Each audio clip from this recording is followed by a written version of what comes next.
All right, welcome back. I'm Dan Haggerty. Hello. So let's get back to the burn. Continue our discussion about medical marijuana. After all, big news today. The bill to legalize medical marijuana passed in the state Senate, and the final vote is expected on Monday.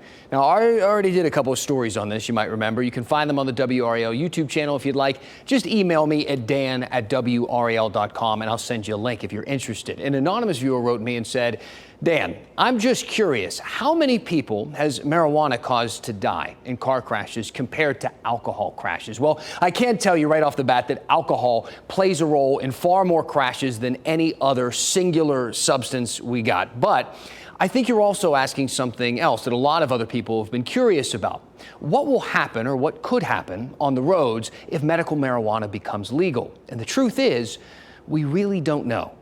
I can show you some studies that say changes in marijuana laws are not associated with increases in traffic fatalities. I can also show you studies that say the opposite, that research ties marijuana legalization to car accidents and injuries. There's an article that details a 2019 study that found that car accidents in Colorado increased 10% after legalization. Colorado has had legal marijuana longer than anybody, so I called Colorado's Department of Justice, which did its own study in 2021 on weed and impaired driving, and they came to yet another conclusion. When you look at the trends over the last decade, there's actually a small decrease in the total number of DUI arrests and filings and convictions.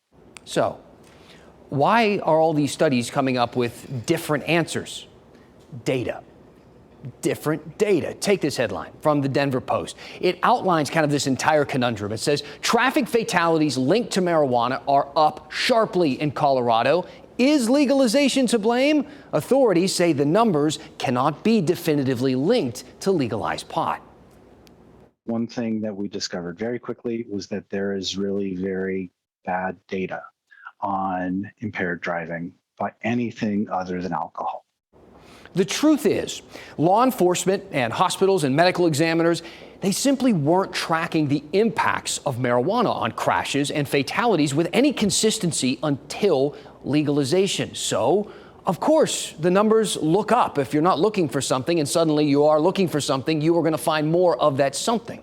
Let's go back to that Denver Post story, which lays out why. It says state law does not require coroners to test deceased drivers specifically for marijuana in fatal wrecks. Some do. Some don't. And many police agencies say they don't pursue cannabinoid tests of a surviving driver whose blood alcohol level is already high enough to charge them with a crime, because police want a conviction, and marijuana won't really help them to get there, because it's really hard to tell if someone is high. There's no breathalyzer for weed.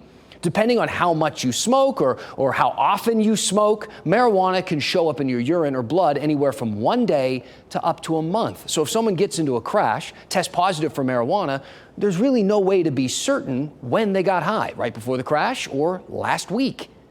That said, let's not be naive. It's widely known that driving while high can make you a far worse driver. This study outlines impaired judgment, slow reaction, and dulled coordination. This is clinical consensus. Regardless of what your stoner friend told you in college, driving while high is dangerous.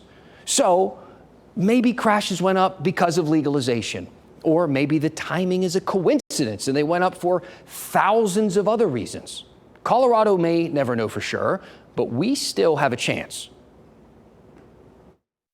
Looking at your data collection systems now and figuring out, is the data that we're interested in collecting, whether it's impaired driving, whether it's crime, is that something that we have now? And if not, what do we need to do to improve our data collection systems? Now, I've been asking around. If you're interested, I can continue to do so and ask around our state to see exactly what and how we are tracking all of this stuff. When I first started working on this story about a month ago, I was kind of getting the runaround over email. No one really seemed to know who to send me to find that answer, which may be telling in itself, or maybe not.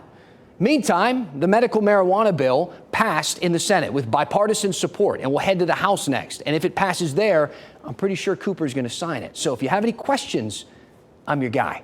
Email dan@wral.com.